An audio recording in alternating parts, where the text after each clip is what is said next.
कई दिनों से मैं सोशल मीडिया पर देख रहा था कि काफ़ी जगह पर बुर्के वाली जो महिलाएं हैं वो चोरी करती हैं, सामान अपने साथ ले जाती हैं अपनी टांगों के बीच में न जाने कौन सा गोदाम बना रखा है कि पूरी की पूरी दुकान उसके अंदर खपा लेती हैं। सामान जब निकलता है बुर्के से तो लोग देखने वाले हैरान रह जाते हैं। पूरे विश्व के व्यापारियों के अंदर इसी प्रकार का भय व्याप्त हो चुका है। लेकिन कुछ मुस्लिम ट्विटर हैंडल्स ने, सोशल मीडिया हैंडल्स ने क्या किया, इन्होंने पहले चोरी करती हुई मुस्लिम महिलाओं का वीडियो लगाया इनके बुर्के में, और उसके बाद में एक बुर्का खोलते हुए जिसमें से एक पुरुष निकलता है और बताया कि देखो ये तो राकेश नाम का या महेश नाम का हिंदू पुरुष था जो कि मुस्लिम महिला बन करके चोरी करने गया था।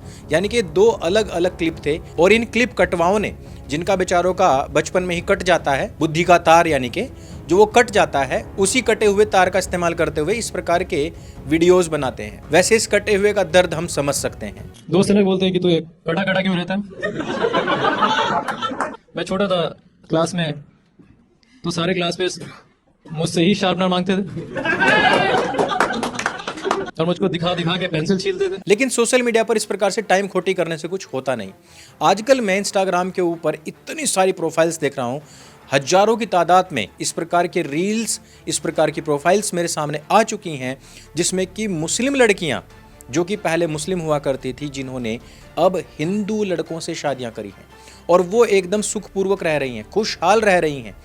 भला मोहित और उसकी मुस्लिम वाइफ को कौन नहीं जानता। इनका कंटेंट ही नहीं बल्कि इनकी जोड़ी भी सुपर हिट है। और मैंने ये वीडियोस जानबूझकर के इंस्टाग्राम के ही सॉफ्टवेयर से डाउनलोड करे हैं ताकि जब ये रील्स आपके सामने चलें तो उसमें इनके जो इंस्टाग्राम हैंडल्स हैं ना, उन पर इनके नाम भी साफ और स्पष्ट दिखाई दें।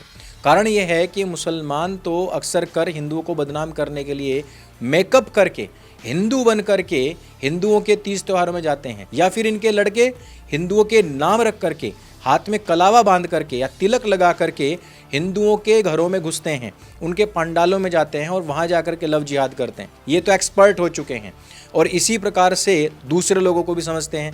ये सोचते हैं कि हिंदू भी मेकअप करके या बुर्का पहन करके मुस्लिम बन करके सोशल मीडिया पर आ गया होगा। इसी कारण से एक एक रील जो मैं आपको यहाँ से दिखाने वाला हूँ वो सारी की सारी आपको ओरिजिनल आईडीज से ही मिलेंगी। और साथ ही साथ इस वीडियो के अंत में मैं आपको बताऊंगा कि जो पिछला हमने आह्वान किया था, आप लोगों ने उसमें पुनरुत्थान सेवा समिति के लिए कितना धन एकत्रित किया है, उसकी जो हमने रसीद बना दी है वो भी मैं दिखाऊंगा। और अंत में ही मैं आह्वान करूंगा कि आप हमारे गुरुकुल के लिए, पुनरुत्थान के लिए किस प्रकार से डोनेट कर सकते हैं। तो सबसे पहले आप देखिए ये वीडियो।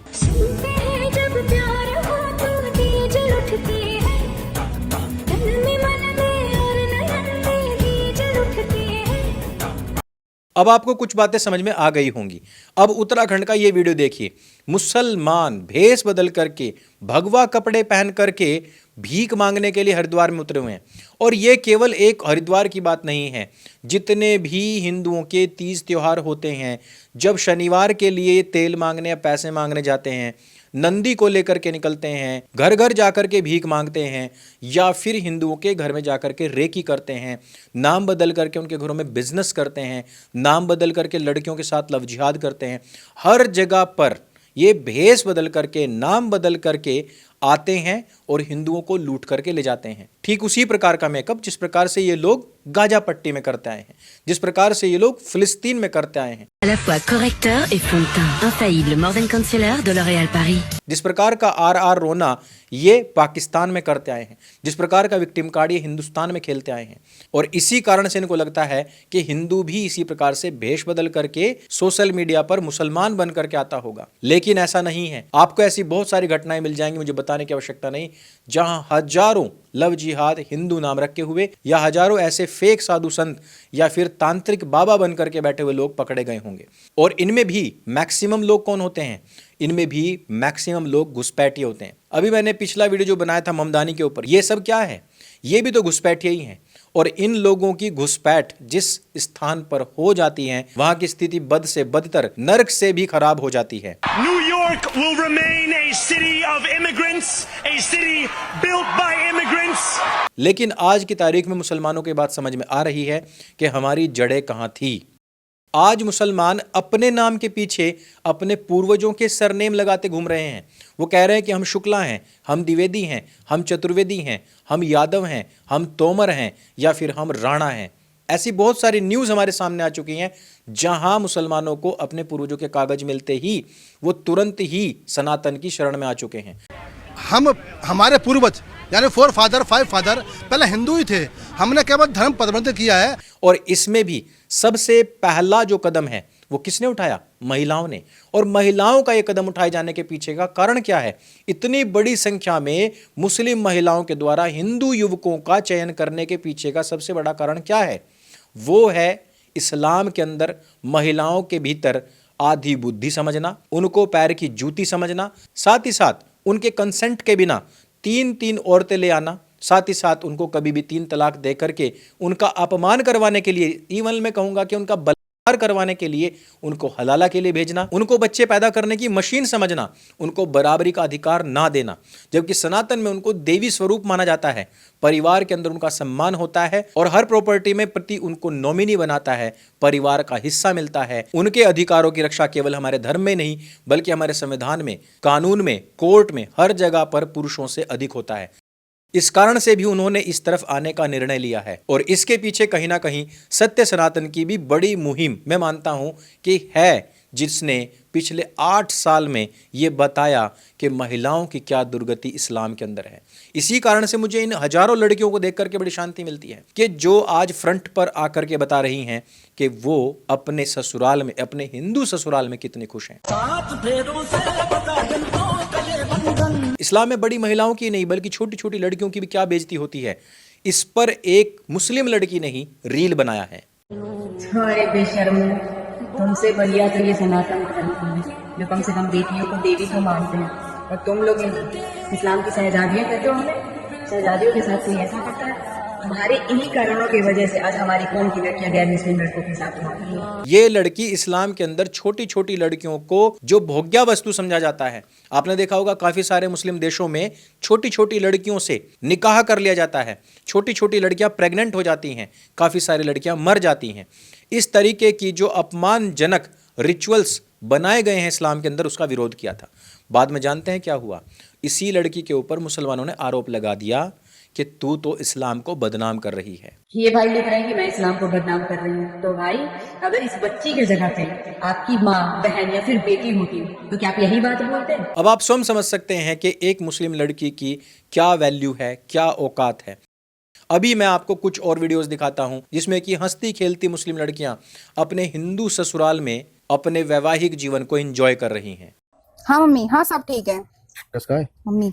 अस्सलाम वालेकुम मम्मी। मेरी मम्मी नहीं, तुम्हारी राम मम्मी राम है। राम राम। लेकिन केवल इतना भी नहीं है कि उनके अंदर जागरूकता आ रही है। अगर ये लड़कियां हिंदू की तरफ भाग रही हैं तो मुस्लिम पुरुष क्या कर रहे हैं, उसके ऊपर भी एक थोड़ी सी नजर हमें डाल लेनी चाहिए।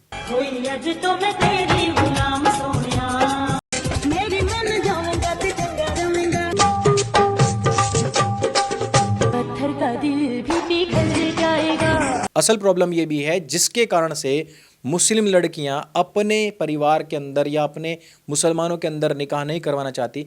कारण यह है कि उनमें कज़न मैरिज होती है और कज़न मैरिज वो कोई भी मुस्लिम लड़का या लड़की नहीं करेंगे जिन्होंने थोड़ा सा भी साइंस को पढ़ लिया है, जिन्होंने थोड़ा सा भी बायोलॉजी को पढ़ लिया है। और इसी कज़न मैरिज के कारण से आप जितने भी इस्लामिक देश हैं जहां पर भी कज़न मैरिज होती है, वहां की जो ब्रीड पैदा हो रही है उनके अंदर बीमारियां, समस्याएं जग जाहिर हो चुकी हैं। WHO भी इसके ऊपर काफ़ी रिसर्च कर चुका है और वो कह रहा है कि मुसलमानों को कज़न मैरिज ख़त्म, बंद कर देनी चाहिए।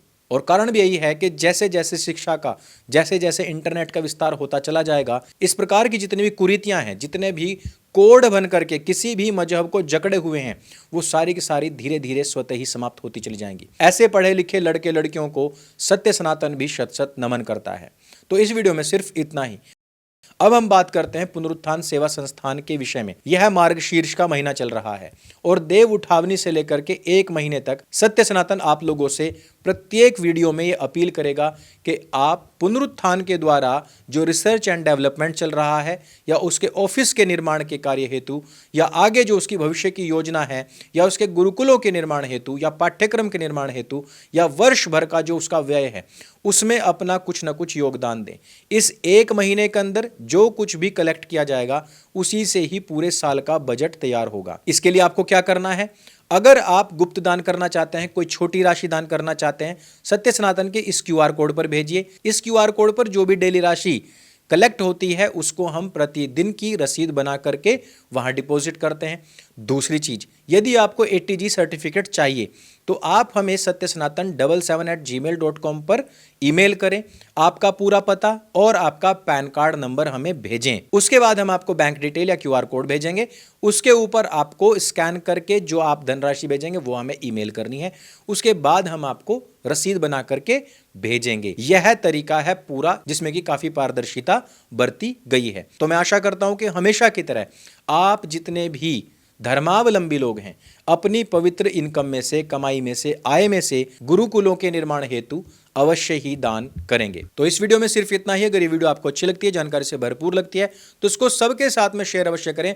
और आपका क्या मत है कि क्या हिंदू लड़कों को मुस्लिम लड़कियों से अप्रोच करना चाहिए, उनको प्रपोज करना चाहिए, उनको अपने धर्म के विषय में बताना चाहिए, उनके मजहब में जो महिलाओं की, लड़कियों की दुर्गति है वह चीज भी समझानी चाहिए, और क्या उनसे विवाह करना चाहिए अथवा इनसे दूर रहना चाहिए। आज के वीडियो के ऊपर आपकी क्या राय है वो भी हमें नीचे कमेंट करके अवश्य बताइएगा। मेरे संग बोले सत्य सनातन वैदिक धर्म की जय। जय हिंद, वंदे मातरम।